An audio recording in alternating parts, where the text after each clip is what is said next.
O programa Saber Direito desta semana é com o professor Leandro Antunes. O curso é sobre direito do trabalho. Tem dúvida sobre o assunto? Mande um e-mail para nós, saberdireito@stf.jus.br. Você também pode estudar pela internet. É só acessar o www.tvjustiça.jus.br. Olá, meu nome é Leandro Antunes. Estaremos aqui trabalhando o tema direito do trabalho, mais precisamente com o tópico remuneração e salário, ao longo dessas aulas.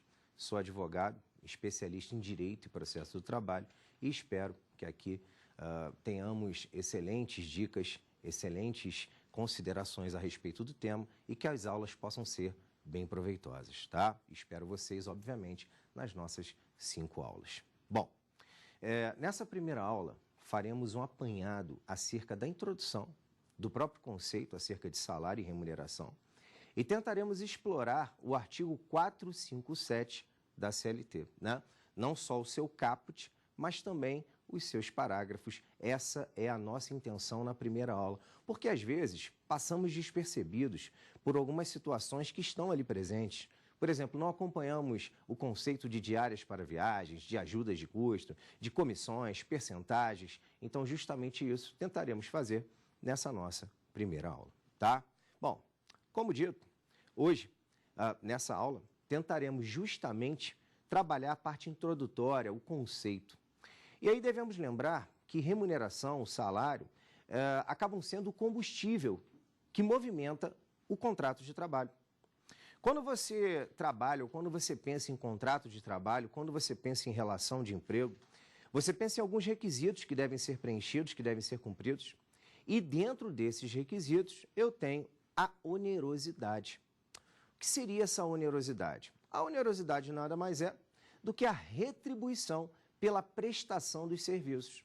O empregado presta serviços justamente para ter essa contraprestação da prestação, para ter essa retribuição da prestação de serviços, tá? E aí é que entra justamente o salário e a remuneração.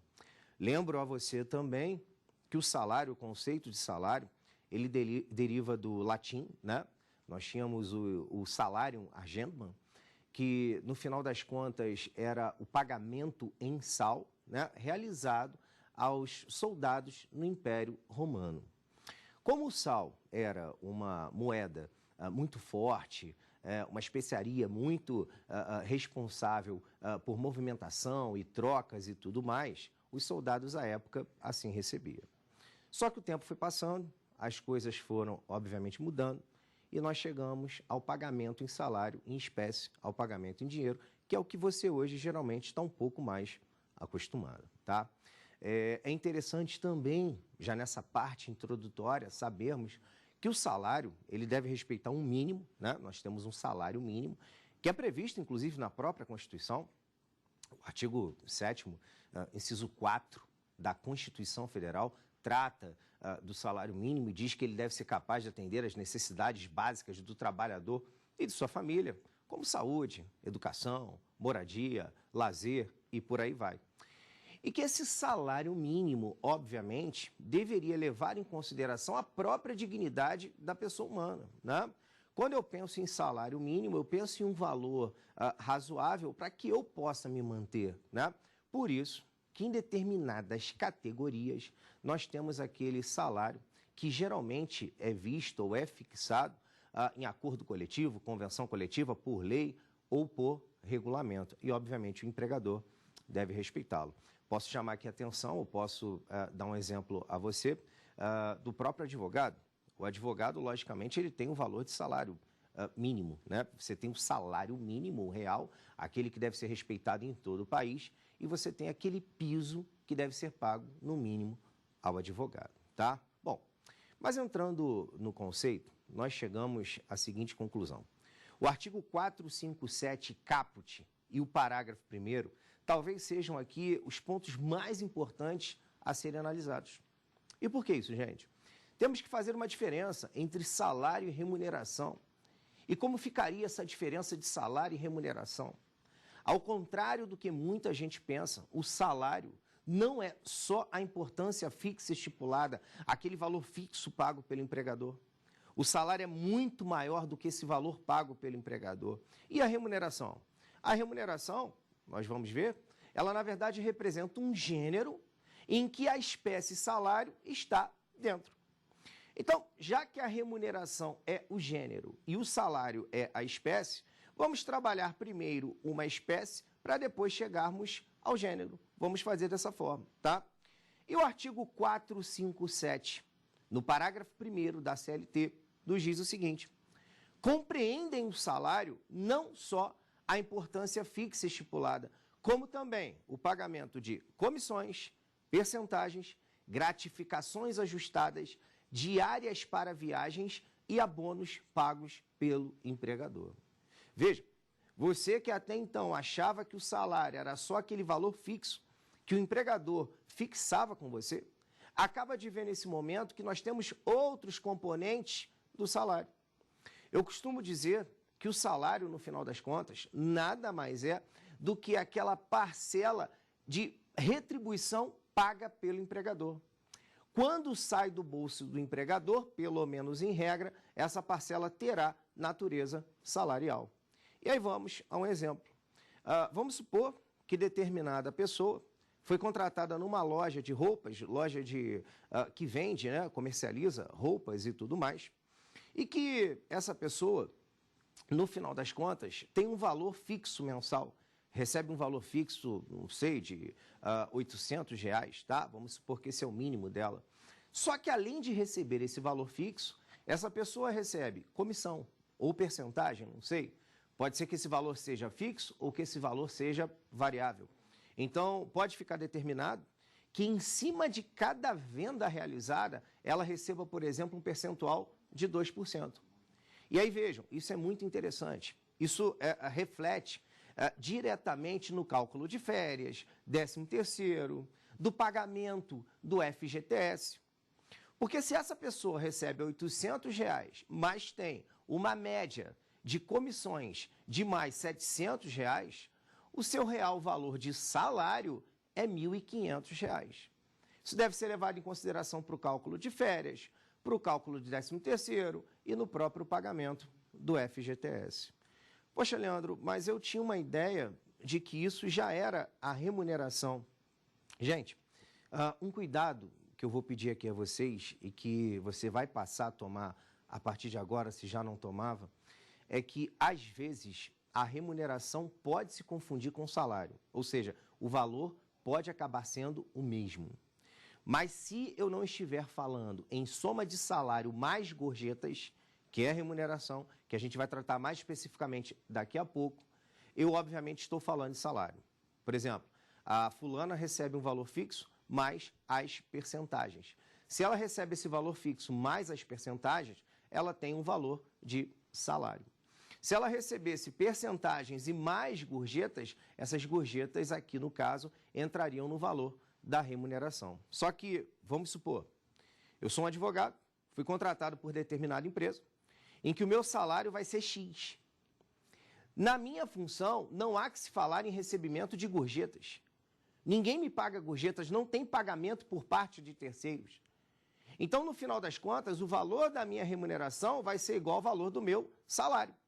Porque se a remuneração é salário mais gorjetas e eu não tenho recebimento de gorjetas, o meu recebimento de gorjetas é zero, a minha remuneração acaba sendo igual ao meu salário. Por isso, de tanta confusão e por isso que muita gente acaba trabalhando as duas expressões como se fossem realmente sinônimos, tá ok? Mas, como eu já te falei, quando eu penso em salário, eu penso em todas as parcelas previstas no 457, parágrafo 1º, pagas diretamente pelo empregador. Além das percentagens ou porcentagens, nós temos também as comissões, que são pagas pelo empregador. Temos ainda as famosas diárias para viagens, né? E aqui eu tenho que chamar atenção especial em relação a um detalhe. As diárias para viagens, elas são valores, como o próprio nome já diz, pagos em razão de viagens realizadas pelo empregado. E essas diárias para viagens, em regra, possuem natureza salarial, na forma do 457, parágrafo 1º. Porém, temos que tomar muito cuidado, porque algumas diárias para viagens não possuem natureza salarial. E aí você me perguntaria, Leandro, que diárias para viagens não possuiriam natureza salarial? Aquelas que não ultrapassassem 50% do valor do salário do empregado. Vejam que o 457, parágrafo 1º, de uma forma bem objetiva, de uma forma bem clara, diz que a diária para viagem possui natureza salarial. E o artigo 457, parágrafo 2º, diz que essa diária de viagem só vai possuir natureza salarial se ultrapassar a 50%. Na verdade, diz que se não ultrapassar, é que não tem natureza salarial. Então, vejam, esses valores que os empregados recebem a título de viagens, para a realização de viagens e tudo mais, eles têm realmente natureza salarial, tá ok? Bom, o interessante aqui é sabermos que algumas situações acabam levando alguns casos ou alguns contratos de trabalho a uma certa tentativa de fraude, né? Vejam que, eu disse a você, que se eu recebo uma diária para a viagem superior a 50% do valor do meu salário, ela passa a ter natureza salarial. Isso é importante para o empregado porque ela passa a ter reflexo em relação às parcelas, em relação a todos os outros pagamentos. Então, vejam, pode ser que o empregador, por exemplo, forneça uma diária de viagem que, no final das contas, nunca foi diária para a viagem. Porque eu acabei de te falar que, se não for superior a 50% do valor do salário, ela não teria natureza salarial. Então, vamos imaginar a seguinte situação. Determinado empregado recebe um valor de salário de R$2.000 e tem um valor de diária de viagem de R$400. Vejam que esse valor de diária de viagem não ultrapassa 50% do valor do salário. Então, em regra, não teria natureza salarial. Mas, observando o contrato de trabalho do nosso empregado, verificamos claramente que esse empregado não viaja. Que esse valor que foi dado a ele, que esse valor que foi pago a ele, sob o título de diária para viagem, nunca foi utilizado como diária para viagem. Gente, o artigo 9º da CLT nos diz de forma bem clara que qualquer ato que tente obstar, desvirtuar ou fraudar o exercício de direitos trabalhistas é nulo. Então, obviamente, esse pagamento que foi dado inicialmente sob o título de diária para viagem nunca foi diária para viagem. Ele já entra no valor do salário do empregado, logicamente, como se fosse uma gratificação e já passa a ter natureza salarial. Se não bastasse isso, eu ainda chamo a atenção a você em relação ao princípio da primazia da realidade. Não esqueçam, né? Os princípios acompanham nos temas de direito do trabalho em todos os momentos, né? O princípio da primazia da realidade nos diz que no direito do trabalho nem sempre o que está escrito é o que realmente vai representar a realidade. Eu posso, no final das contas, ter os fatos prevalecendo sobre a forma, né? Eu posso ter escrito num contrato que aquele valor de R$400 era pago a título de diária de viagem, mas que se o empregado não realiza realmente para a viagem, nunca foi realmente como diária para a viagem, seria desde o início pago como uma gratificação. Tá ok? Isso é muito importante, isso é muito interessante, principalmente na visualização de um contrato de trabalho em si. Tá ok? É comum até, em algumas situações, alguns empregados, na prática, terem aquele chamado pagamento por fora, né? Você tem um valor de salário X, né? Que é, sei lá, R$900, e no final das contas o empregado recebe um valor a mais. Ele recebe R$1.000 no chamado pagamento por fora. Obviamente que aqui no nosso estudo, com base no princípio que eu já citei e com base no próprio artigo 9º, esse pagamento por fora teria natureza salarial. Então, o real pagamento desse empregado seria R$1.900 e não só 900, como o empregador quis fazer, né, constar na